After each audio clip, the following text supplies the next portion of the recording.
The following podcast contains strong language and ridiculous cartoon scenarios conjured up by two self-proclaimed comedy wizards. Between you and me, they're more like Saturday morning court jesters fueled by sugary cereal. But either way, the opinions expressed and presented are mere musings, so please humor their well-intentioned hijinks with a laugh and not by taking anything they say seriously. Unless, of course, you want to pay them to say something else. Could always use a new pair of shoes.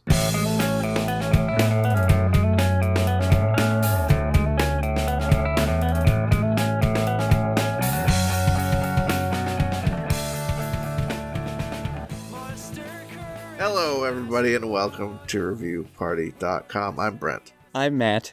This is the only podcast on the internet that is Goose. What was the Goose joke? The goose is loose. Yeah, this is the Goose is loose here this week. The Goose is loose on this week's episode of ReviewParty.com. Do you know what that means, Matt? What's that mean? I'm not sure. I think we're going to try and be funny. It is a comedy podcast. It is? We haven't had any reviews of the internet yet. Mostly just customer reviews from around the internet. Right. I'm sure there's literal internet reviews out there somewhere. Take it or leave it. That's what... We'll get there. We'll get there. Someone just take it or leave it. 3 out of 5. 1 billion people found that helpful. Matt. Yeah? Do you want to start us off with a review? I will. I'll start us off with something I think might get us cooking. No, I won't. Never mind. I'll start us off with something boring. Actually, this one is special. I think it's a first for me in that I didn't even read the whole review and I was like, yep, gonna go with it. No, I'm the opposite. I mean, obviously there's one where like the last line is like, oh my God. Yes. Sometimes you read a couple lines and my review senses are tingled. I drop it in and then finish it. Yeah, we come from different books of the same set of books. Right. Like an encyclopedia. We're like the Ash and Gary of internet review finding. I wish you'd chosen different names, but okay, because it means one Red of us has to be Gary. And blue. Thank you. Jerry. Anyway, I have an IMDb review for A Walk to Remember. Perky-eared listeners will recall that we referenced this movie. Well, I referenced this movie last week, and I just thought, heck, I need to dig up a review of see what's going on over there. That Mandy Moore classic. I need some Mandy Moore of that movie. Yeah. This IMDb review comes to us from A_different_drummer, who titles their review 187 close-ups, 23 handkerchiefs, and 2 entirely different movies. They write, my notes. 1. One of the greatest setups in the history of film. Boy meets girl. They appear to have nothing in common. She has only one condition to their relationship. Quote, promise not to fall in love with me. 2.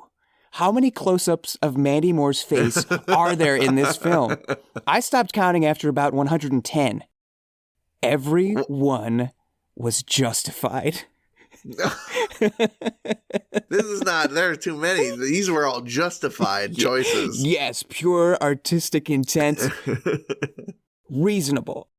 Funny thing, Mandy Moore was 18 when this was filmed. In the grand scheme of things, she will never be 18 again. And that particular face will never exist again. Mm-hmm. Is that not what the essence of time travel really is? Every time you watch this film, you are transported back to 2002. And you can make the trip just as often as you like. 3. Were all those close-ups justified? Darn straight. Even now, there are social anthropologists out there still trying to catalog all those different facial expressions because many of them had never been seen before. 4. My beef with this film, and it is a beef which needs someone to give it a voice, is that it is actually 2 different movies, fused at the center by sheer star power and will. The first film is about a boy who falls in love with the preacher's daughter. I believe that such a film would have been a hit on its own, And I hope that someday someone has the will to try to make that film. The second film, which starts about 3/4 of the way through, is about a boy who falls in love with a girl who has cancer. This film succeeds in spite of the melding of the two, but this reviewer says that you did not need the second film to make the first a hit. 9 out of 10 stars. Without that part, it wouldn't be a walk to remember. It would just be a walk. Oh, beautiful. Now, there's a lot to go over in that. I'm going to need you to send me that one if you can. Oh, sure. Much like their notes, to truly unpack this review, I need to reference it again. Right. But my one takeaway, the main takeaway I am having is I really want a different drummer to review a lot of movies. I want to hear their opinion on a lot of stuff. And for some reason, the one that sticks out to me, maybe it was the like amazement that a movie set in the modern day when it was made is some sort of time machine. Yeah. Like the concept of history is sort of nebulous to them, but the concept of time travel they can really get behind. It's yeah. but because of that, I think I really want them to watch Uncut Gems. I want their notes on Uncut Gems. Have you seen that one? On Adam Sandler's face, you want their notes specifically? The Adam Sandler's face close-ups when he says, "I'm gonna come." When he says, "Fuck you, get out of my store." I have not seen the Uncut Gems as of yet, no. Well, Uncut Gems, besides being a crazy movie and very good, is a like 2008 period piece. Okay. So it's a time machine. It's a time machine. It's like, well, it's a recent time. It's made in like 2019 and takes you back to 2008, which is sort of interesting to watch because it's like, oh, 2008 sort of was a thing, you know. The aughts sort of were a vibe. I think it's easy to think they weren't. They're saying that A Walk to Remember is a period piece because it was set when it was, and it will be that forever. So I wonder if they can even handle the concept of like a period piece that actually is a period piece, not just like a movie that becomes old with time. Right, not just Mandy Moore's 18-year-old face locked in amber. Have they heard of the concept of pictures? Polaroids. You would have to assume. Have they? But this is a different drummer. Okay, so Matt sent me the wall of text that is this hell of a review. I mean, what I've gone over quite a bit. What do you? Why did you bring this review for us to read today? It was that time travel. As soon as I saw that, there are so many different ways I could disagree with that statement. Sure. Okay, let's move on to the beef. How does that sound? Okay. I think that's cool. You like that point? You agree with that? I don't necessarily agree, but I would love to be able to just voice clearly obtuse opinions about movies that were pretty good, but hey, if you took a bit out of it, maybe it would have been better. I don't know, man. Hey, the integral and central plot points to this movie, the girl has cancer, the sort of driving emotional force that informs all the emotions you go through in the movie. I could really do without that. You know what I could really do without? You know The Mist? Uh-huh. It's like the Stephen King one where they're the monsters in the mist. Yep. And they're in the grocery store, and then they leave the grocery store, the family and a few of the people who became friends / family in that grocery store. And then the car runs out of gas, and our hero's like, well, shucks, there's a lot of mist around here and not a lot of chance to survival.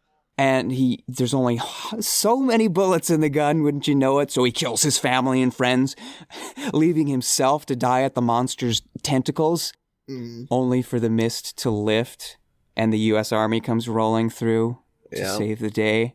I could do without that shock twist ending at the end. I just want everybody to die. Yeah, you just want everyone to die. And for our hero to be, mostly sad because he's going to die too, not an utter gut punch that makes you go, oh, whoa. I had a funny, but I have an interesting anecdote that's related to that. So it's funny. The movie Clerks, made in like 1994 or whatever, originally ended with after Dante decides that he's going to call the college that his girlfriend wants him to go to, quit his crappy clerk job, and turn his life around. And then he says goodbye to his friend, and everything's going to be great. That's how the movie ends now. But originally, in the original screening, after he comes to that conclusion, a robber comes in and shoots him. Oh. So that was the Clerks is just The Mist, huh? Kind of. But now it makes me think that was the way Clerks originally was. So we have documentation that a different drummer knows the secrets of time travel. Right. Did a different drummer travel back in time to change how Clerks ended? No, I think it was just a producer who thought it ended, a happy ending would be more marketable. And Kevin Smith agreed. I'm sorry to burst your bubble, your time travel bubble, but I think this will be a juicier morsel to clamp on. So you think The Mist would be better? No, I don't. I love that gut punch. But by that logic, I think by their logic, let's take Saving Private Ryan. Classic film about the tragedy of war and how young men's lives people's entire families and lives are ripped apart over nothing. Let's make Saving Private Ryan, but without the war. just a bunch of guys, just Vin Diesel and Tom Hanks and all their friends walking across the French countryside looking for Matt Damon. He's working on some vineyard somewhere. We gotta get him back home. There's some freaking bridge that he's hanging out at. We got, there's so much traffic on the bridge. Tom, go out there and direct it. This is a conflict-wrought situation. Watch out for clock towers, Vin Diesel. I know you're prone to trip around them. I think that's enough. That's enough. Do you have a review? Yeah, let's get away from a different drummer and go to The Wild Boy. Oh, has a review for us from Amazon. Thank you, Donnie. This is a book called Principles for Dealing with the Changing World Order: Why Nations Succeed and Fail by Ray Dalio. This is good for individual people to know. Knowledge for your brain, make you smart. In case I ever become a nation. Planning on it. As I said, this review is from The Wild Boy. They are a Vine Voice over on Amazon Reviews. Nice. They titled their review, "There are decades where nothing happens, and there are weeks where decades happen." Whoa. More time travel, perhaps. Yeah. I read most of the chapters from this book on Ray's LinkedIn posts. Most people are disconnected from reality, as in what is taking place around the world. I personally think most people in the West are disconnected in terms of where the world is heading, and I believe this book does a great job to educate these souls about history and what they can expect in the future. I will sum up my takeaway in a few lines so you can save yourself time and effort. There are decades where nothing happens, and there are weeks where decades happen. As Howard Marks recently said, I doubt most people could actually explain what a trillion is. That is, they likely have no idea that it's 1,000 billion or 1,000,000 million. And the scale of a trillion is almost incomprehensible. I was struck 30-40 years ago to learn that whereas $1 million is $10 a second for 28 hours, $1 billion is $10 a second for 38 months. Now let's think about a trillion. $10 a second for more than 3,000 years. As I said, almost incomprehensible. End quote. With trillions printed, you should be ready for a ride of a lifetime. Oh. I am excited for great gains and opportunities. Are you? 5 stars. I have a little point I want to make. Wild Boy is bemoaning the fact, or at the very least highlighting, lampshading, the issue that people can't even comprehend what a trillion is. Whilst in the same breath saying, 30 or 40 years ago, I'm not sure which. A span of 10 years is kind of big in the grand scheme of a person's life, don't you think? I would say almost half, at least. Yeah. Your point brings me to my next point, and sort of why I included this today. I don't know what the fuck Wild Boy is going on about at any point in this review. And also, he hasn't read the book, and he's telling you don't need to either. Just go on LinkedIn. You can either just read on LinkedIn most of the best parts, but also just read this review. It is enough to get you excited about the future. Hey, the gains are coming. That's all I need to know. He's excited. Are you? I'm a little shocked, I think, is more how I'm feeling. I don't often enjoy reviews that ask pointed, poignant questions of me. Do you know what's coming in the future? No, stop. Gains? Big, huge gains? I don't want them. Not like this. How do I get them? What do I do? Read go this on book, LinkedIn? But actually, just go on LinkedIn. I guess that's the answer. That's what I've been missing all these years. This is sort of a Wild Boy review. This review is very wild and masculine. What futuristic? Optimistic? Something else. Stick. Listen, I think everyone's kind of an idiot. Fish on a stick. They don't know that a trillion is 1,000 billion or 1,000,000 million. Oh my goodness. That's the key to being smart.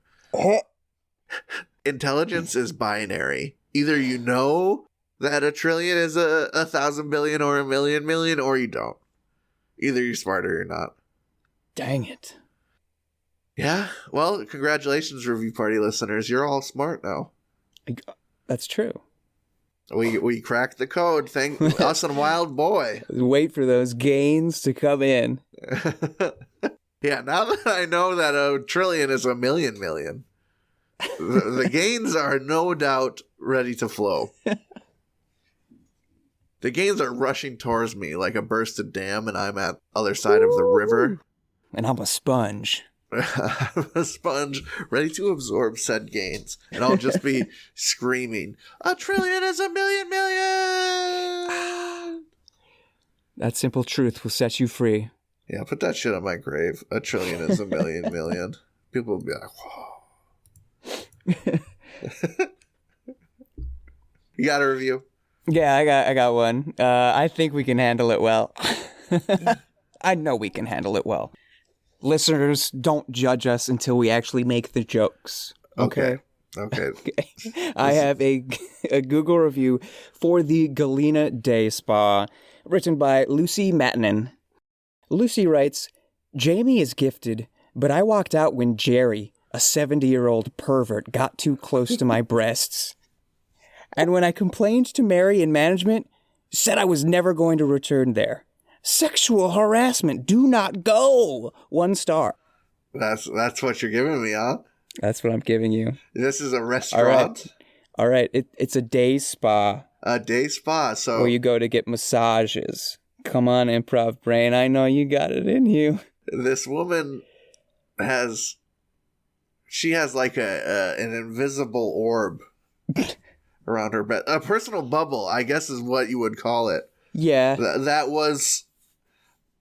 I don't want to say penetrated. That was invaded by this prevert by the name of Jamie, if I'm not mistaken. Jamie's the good one. Jerry is the 70-year-old pervert. Of course. Jerry's 70 and also perverted and also named Jerry. It's all those are some puzzle pieces that really fit together well, don't they? That's kind of what I want to clue in on. I'm not here to make jokes about sexual harassment or personal space necessarily. Yeah, but beat you to it. Jerry, 70 years old, pervert. Like, at what age is being a pervert okay? Or is it worse because he's an old pervert? He's like, oh, right. That 20-year-old pervert, the little Dickens, he got too close to me, but I'll cut him some slack. Whatever it is, it's sort of ageist, is what you're saying. Yeah, come on. Whatever angle she included that for. Hey, it's his fault. He's a pervert. It's not his fault he's 70 years old. No. I think it fucking is, dude. Is it? It's his fault. Yeah, a lot of, a healthy life of diet and exercise has led this bastard to be he works alive at a at day 70. spa. Yeah, it's he's his probably fault. he knows how to live life. His muscles are loosened and goosing because Jerry the goose. The goose is loose. The goose is loose on Jerry, is all I'm saying. If my muscles were that limber at 70 with all that day spa action I was getting from my coworkers, maybe my rubbery, lanky Kong-like limbs might swing past a breast or two. God. I'm sorry, ma'am. I'm not condoning what Jerry did if this is in fact truthful, of course. I believe. I'm a believer. The 70 years old part does make me sort of question the validity here. Did she ask his age? Excuse me, sir, how old are you? And Jerry tries to cop a feel. How old are you, sir? 70? She fucking makes a note in her phone. No, you are past the line where that sort of perversion is accepted. You should know better. The construction workers, the 45-year-olds, they haven't grown quite up yet, but 70 years old, Jerry? Really? The nerve. How old? What's the other one's name?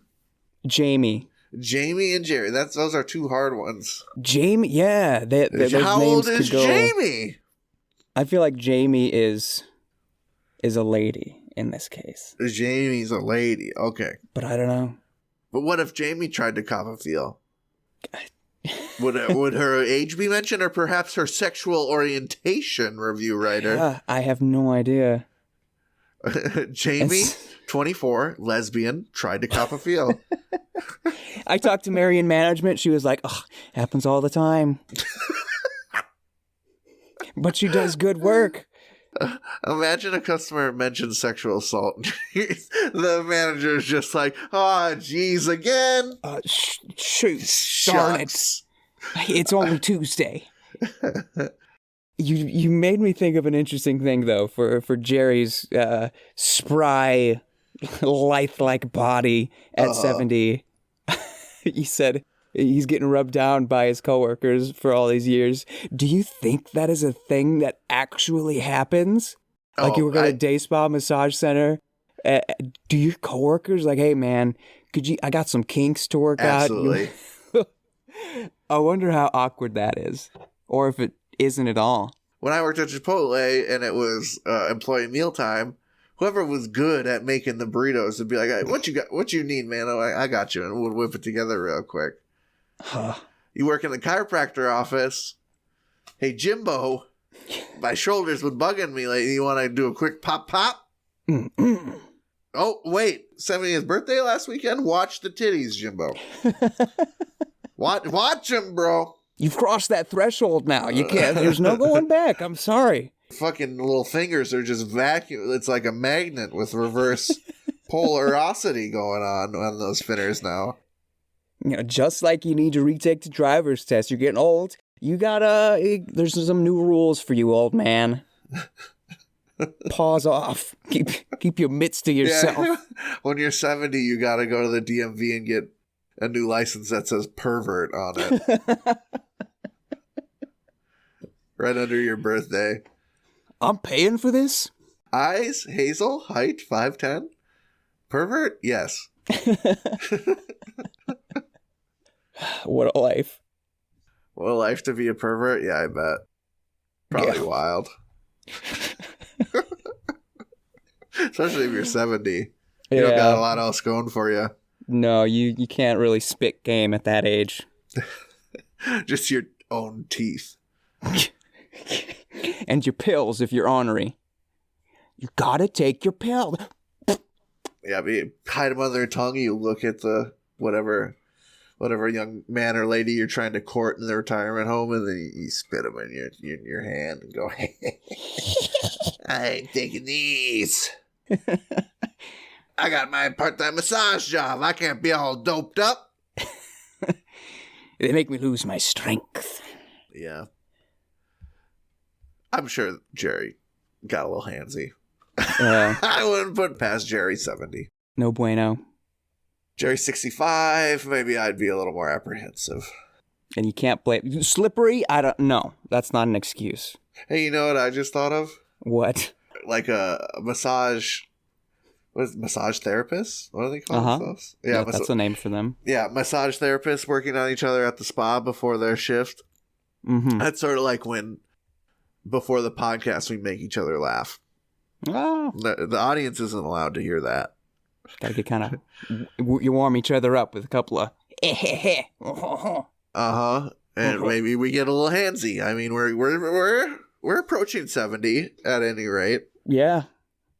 Maybe our jokes get a little handsy with each other, and the audience isn't allowed to see that.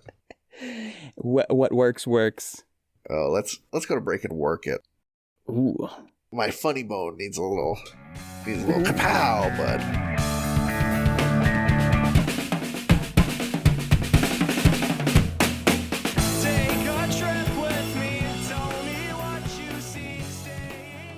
Hey everybody, thank you for listening to our lovely little podcast.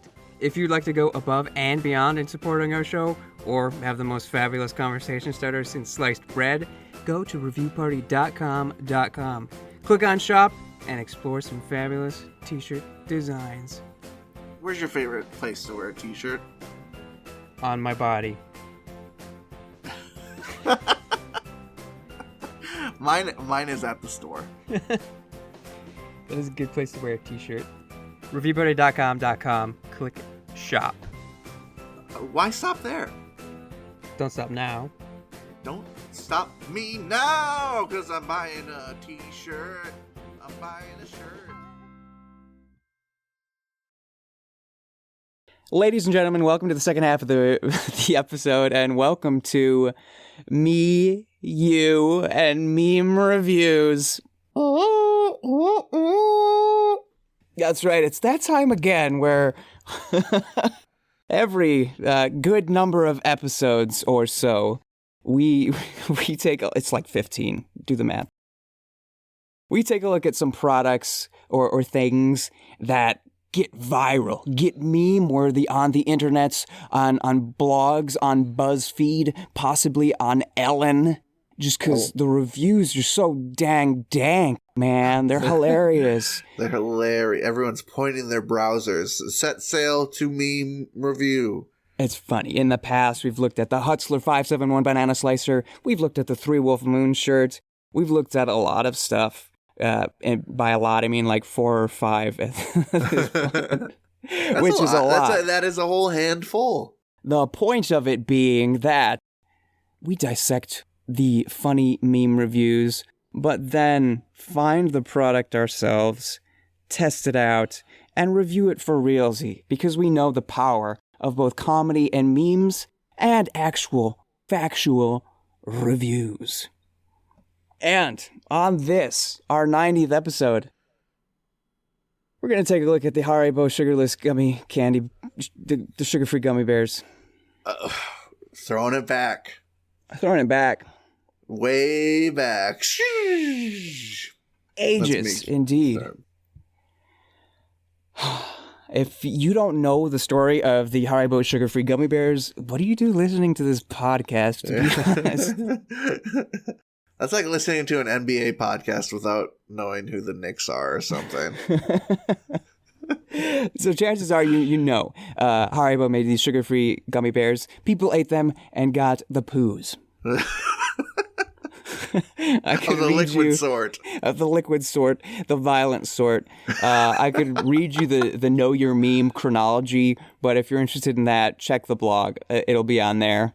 Let's just get snapping, get to some of these reviews. Let's do it. It's fun. By the way, these aren't available anymore. Haribo was like, I don't know if this is good press or good business because it seems like they were selling them. Censorship. Who did? Some company just got sued for that. Weren't you talking about it on the old blog ski? Oh yeah. That was Fashion Nova. They were doing some nasty things though. Yeah. Well, you're fucking next, Haribo's. Haribo just decided diarrhea fuel. Like we don't want to provide this for people anymore. They sell it in a 5-pound bag. What did you think was going to happen? That's not good for gummy candy in general. I don't think you eat 5 pounds of anything, your stomach's going to be too heavy. Anyway, Amazon reviews here. I have one from C. Oiler, who titles their review, "Not sure if this is the real thing." Coiler. They write, Oiler. Relevant. Take that for what you will. They write, "I was wanting to buy this, http://www.amazon.com, Haribo-gummy-candy-sugarless-5-pound, a bunch of other, like the whole dang link." The link, yep.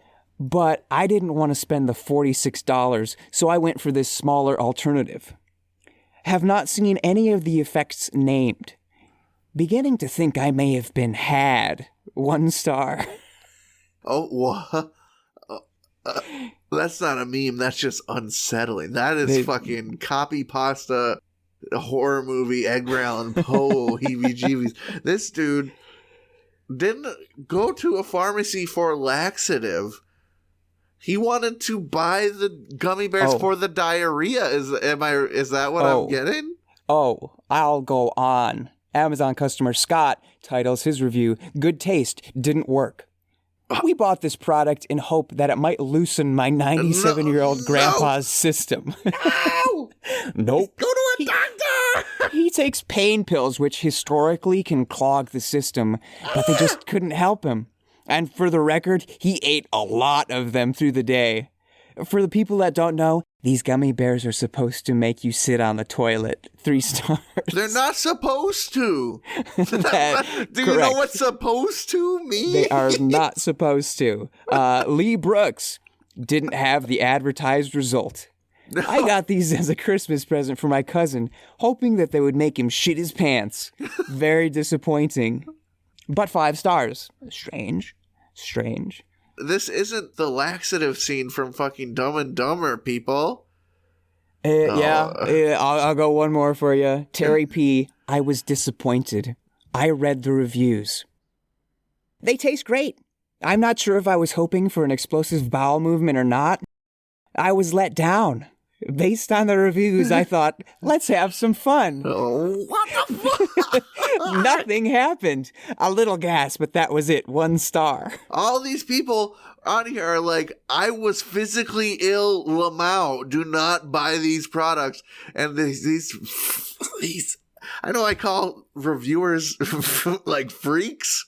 I throw that term pretty loosely around. These are true animals living among us. There are definitely some freaks who are like, I wanted myself and or other people to diarrhea down their legs. To be violently in pain, doubled over, cramped up on the toilet. Go to a doctor. How you get your Saturday kicks? Fucking free basin laxative? What the? I don't. Right. I'm beside myself. It's worth mentioning that if you go, like you link to some of the reviews and you go to the product page, now it's just like a general Haribo Amazon listing where they've got the regular gummy bears, but they've also got, I don't know, root beer bottles and just variety. So it seems like there's all sorts of reviews that you kind of have to sift through. There's reviews for the root beer bottles. Right. Among the diarrhea machine. Exactly. Reviews. That said, Panzarelli titles their review 5 stars and writes, "I ate a nickel when I was 2, but I found it shortly after eating this bag." Now there's a meme review. That brings us back down. That's great. USC 90 titles the review, Customers Who Bought This Item. And writes, according to Amazon, customers who bought this item also bought a 90-pack of Charmin Extra Soft Toilet Tissue. 5 stars. Hey, ha cha cha cha. And let's just go for broke. This is what you're really here for. Nicole L. Boley titles her review, Diarrhea While Driving. Buckle up, folks. This is also a verified purchase. One of our beloved physicians brought a bag of gummy bears to work to share with the staff one night. Not realizing they were the famous dreaded sugar-free gummies, multiple staff throughout the shift grabbed a handful of the gummies while passing by, and each have their own near-miss stories. But this is mine. The next morning, I have to run an errand about an hour-and-a-half drive from my house. On the drive home, down a curvy backcountry road, my stomach suddenly begins to cramp, and I feel the immediate urge to empty my bowel. Frantic, as I realize I'm not going to make it home, I start searching for a place to pull over. The end of a gated logging road, perhaps? I'm speeding along, arching my back, practicing llamas breathing techniques, anything to stall the inevitable. I pass the first turnoff that has a sheriff's car parked at the end and keep searching with sweat pouring down my forehead and bubbling noises in my guts that drown out the heavy metal on the stereo. Finally, I spot the end of a brushy trail and whip my truck sideways, thrusting the driver's side door open, leaping from the seat to scurry around to the other side. I turn around with fingers in waistband to drop trow and look up to my horror, realizing it is indeed the end of a driveway, and the folks outside are staring down toward me, probably wondering what this crazed individual is about to do. For several moments, I seriously considered just completing the task and running away, but couldn't imagine my parents seeing the cell phone video of myself on social media later in the day. I scurried back around the truck, and halfway there, my ability to hold back the hot lava flow of liquid stool from making a hasty exit out of my spasming rectum was lost, and I crapped my pants right there on the side of the road standing next to my truck. My bowels cramped up and expelled every drop of liquid from my body. At that point, I'm now standing there with leggings full of hot liquid stool running into my shoes and debating on what the next best course of action should be. Maybe ending your own life. Seppuku might be Of course. good. I have no extra clothes or any towels in the truck. What do? Do I call someone? Do I drive home the remaining 20 minutes? After a few moments of self-reflection, I decided to strip off my shirts and lay them on the seat of my truck and get inside. It was a rather uncomfortable drive home with the windows all down and skin burning on the backs of my legs and buttocks. It was one of the longest 20-minute periods I've ever experienced in my entire life. I alternated between crying and laughing at the situation and checking the speedometer like a paranoid drunk, thinking I can't possibly get pulled over right now because what would I say? Yes, officer, I crapped my pants. That's what that smell is. Tears streaming down my face, I finally arrive home, screeching to a halt in the driveway in front of the open automatic garage door I triggered as I was driving the curve onto my road. Holding the bottom of my pant legs closed tight, I awkwardly stagger into my house and immediately into the shower, fully clothed. Fast forward 3 weeks and I'm at work hearing about other incidents and the light bulb clicks on. 35 years old and I had to reset the clock for, how long since you last crapped your pants? Countdown. Thanks, Dr. Hansen. Lesson learned. Make sure the gummy bears are not the sugar-free version. I think it goes without saying, but 5 stars. That review just makes me think, I think most of the audience knows, me and reading reviews, next week you will be trying the product. Am I correct in that? Yeah, as stated, Haribo doesn't make them available, at least to all my research indicates that. However, Albany's, another noted, highly acclaimed and lauded gummy bear and gummy candy confectioner does make sugar-free gummy bears. And on the package, notes, the first ingredient is maltitol syrup, which is a sugar substitute. That it's not actual sugar. So it is... Okay, so important thing there. It's the first ingredient listed, which means it's the most of anything that's in the product. Sure. It is followed by 2 asterisks.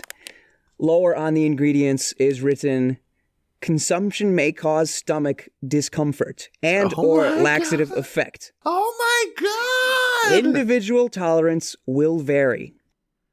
So they're saying, like, this is the type of thing everybody built different. This is like a blood type thing. Some people get ripped up. Some people will be fine. Yeah, if you look on if you can find, like, Wayback Machine, the listing for the Haribo gummy bears, you'll see the brand name for maltitol. It's like casein, but it's just maltitol syrup. Right. And a similar warning. You can find these Albanese gummy bears direct from Albanese, or I found them at Walmart, which I had to buy some. I mean, it was a couple bucks, but it has the same warning, and obviously the warning on the packaging itself that this might make you get the bubble guts. Well, so yeah, next week you will hear both my meme review of these Albanese sugar-free gummy bears, as well as a legitimate review of the product. Have you cleared your schedule for a couple days for when you're trying these bad boys? We should be fine. We should be fine. That's what remote work is for. I was just the people that were willingly doing this to themselves, I was just calling freaks a few minutes ago, if you remember. Well, you know, the whole point of me, you, and meme reviews is to dig down to the bedrock and figure out what the truth is. Anything for the clicks. Y'all be better be going on Instagram and liking some posts after Matt makes himself physically ill next week. That's my command to you. We'll find out. You gummy bear freaks of the world. Yeah. Anything else before we close this chapter for the week? No. Let's close shop. Me, you, and meme reviews for this week. Come around next week. I look forward to your lava-like results. Yeah. For may what be the final review of the week, I think I want to take us someplace much comfier than that truck ride we just vicariously experienced. Mm-hmm. This is a review from Amazon for the Azumaya Kotatsu Futon rectangle-shaped blue checkered design, 100% polyester fabric material, 75 inches home and living. It is a Kotatsu blanket. Matt, do you know what a Kotatsu is? I don't. Please, elucidate me. It seems like the kind of thing you would like, but I think I say that because I think it's the kind of thing everyone would like to know about. A kotatsu is a Japanese invention. It is basically a coffee table with a space heater attached to the bottom. Cool. And you put a blanket over the table, creating sort of a space heater blankie fort to sit at the table with your legs under. Beautiful. Yes. Yep, it is one of the best Japanese inventions. I really want one when I finally settle down in a forever home. It is going to definitely feature a kotatsu. Great for if you have cats too, if they love to snuggle up under there. This review for this kotatsu blanket is from Victoria Broman. They title it Big, Decent Quality for Cost. They write, I made a kotatsu from a coffee table kit that was much larger than most I found online, but this fit it just fine. Comfortable and warm, it doesn't seem to itch even after several hours on bare skin. The only complaint, which can't really be helped, that it attracts and clings to fluff, dirt, and children's snacks pretty strongly. 5 stars. The darn thing is picking up goldfish like the Dickens. Not only that, it's covered in goldfish, Legos, fluff, and dirt, but this woman has blankets where she gets itchy after a couple hours of use with them and finds it acceptable. This blanket would have been fine if her skin broke out in a rash after a couple hours use. That is par for the course. That kind of struck me as strange. Your description of this product is you get the chills. You get the chills deep down in your bones. Uh-huh. And you want to, have a little conduction. Yep. You get the warmth. But she's talking about it on her bare skin. Her bare skin. I'm looking around my room. I'm a blanket guy. I got 5 sick blankets. this is probably TMI, but I've slept with each one of these blankets in the buff. And I tend to sleep like most humans, 6 to 8 hours. I did not wake up fucking itchy after that little session. And I know some people, you know, have allergies and sensitive skin that I'm privileged enough not to have. Right, yeah. But she did not make any mention of that sort of thing. I don't know. Yeah, I'm thinking like the old green army blanket. It's scratchy because it's like dense, coarse fibers. Right, it's made of steel wool. To protect G.I. Joe. But even then, my skin it's just like, this isn't the most comfortable, but it keeps me warm and I'm fine with it. I know what kind of blanket you're talking about. My cousins had a couple of those blankets. And yeah, if I went to a sleepover at the cousin's house and got supplied with a couple of those scratchy magoos, the only difference is, you know, I just don't feel the need to nuzzle myself into it. You're not going to snuggle your nose into it. Right, you're just going to kind of put it on you and let it do its thing. You're not going to burrito it up. You're just going to kind of drape. Right, the drape session. But no, this very soft, comfy looking blanket, I think, is making this woman look like an Attack on Titan giant. Her skin is just being scraped away for just muscle to be revealed. Yeah. And yet she prefers to have bare skin to blanket contact. Right. Yeah, she should be wearing a full body condom when she's warming up under the coat. At least like some Lululemon leggings or something. Sure. You're around the house. You know, you're a mom. You put something comfy on. You can do whatever you want. I'm not going to tell a woman how to dress. Okay, here, before we move on, let me pose you this. Yes. If your average soft blanket designed for cuddling and warmth is making you itch after 2 hours, how do you wear clothes? That's a good question. I'm not going to answer it because you've given me a brilliant idea. I know RubyBirdie.com has countless brilliant ideas. If this blanket does, you know, make cuddling impossible after a set amount of time, is it possible for us to develop like a blanket that like 10 minutes and you're like, I'm out? So that all the guys out there or ladies or whoever who aren't fans of cuddling and, you know, their significant other has the touch, the physical touch love language, like, let's cuddle. Like, okay, we've got our cuddling blanket. That's a safety net, man. 10 minutes. Oh, we're itchy. Gotta get out of here. That kind of reminds me of, it is like an Asian cultural thing where if the host offers the guest tea late into their stay, that is actually saying, please get the fuck out of my house. Oh. It is a subtle way of saying, like, do you want tea? Because inevitably the line of thought you're supposed to take is, well, if I'm staying for tea, I'm probably staying for another couple hours. That's too much. I, as the guest, should know to show myself out. No, I should be going. Right. Exactly. So this is kind of another subtle get the fuck out of my house after a certain amount of time device. Oh, it's cold out. Do you want a blanket? We're blanket snugglers here. You throw them the ticking Itchy, time scratchy. bomb of itchy scratchy blanket. Like, all right, man. I know we were gonna watch. The game isn't even on yet, but I'm covered in a rash. I'm gonna go. Aw, sorry. Shame. But the thing about it, you could only use that once. Right? Yeah. They're just gonna stop coming to your house, which I guess you might just want. That's a win.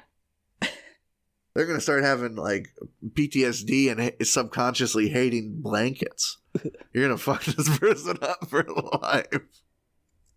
Worth it. Worth it. You know what else is worth it? Yes. Making reviewparty.com every week. It For is. y'all. Hey, we're at the end of episode 90. Thank you for listening. It was fun. We made laughs and jokes. I hope you enjoyed at least a couple. Laughs and jokes. Me and Matt are trying to land at least a couple laughs and jokes week in and week out here at Review Party.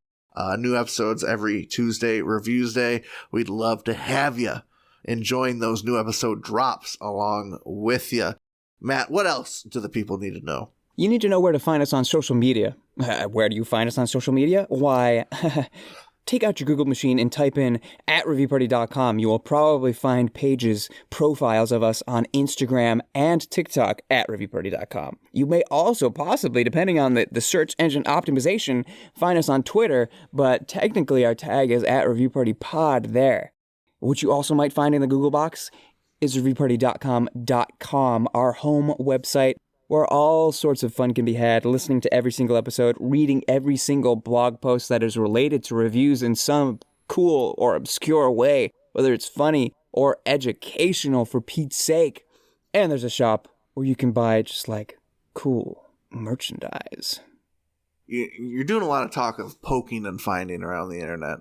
I want to say, if you're poking and finding around the internet and you happen to poke and find a funny review, you know what you should do with that review, Matt? What's that? You should send it to us at reviewparty.com@gmail.com. Include your name so we can throw you credit. We'll feature it on the show. We'll have a couple of laughs. It's a win-win. It's a W-dub, as they say.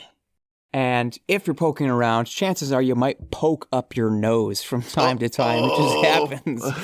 What happens then, Brent? I think you might have run into our buddies, the Nosebleeds, just as you did, whether you knew it and or liked it or not throughout the episode.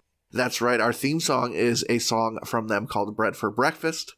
It is a lovely little jingle. Their jingles are jamming all over places like Spotify, where you can find them by searching Nosebleeds, one word. That was a good one. Mm-hmm. That was really... I didn't stumble over my words for like 10 whole seconds. That's pretty good for me.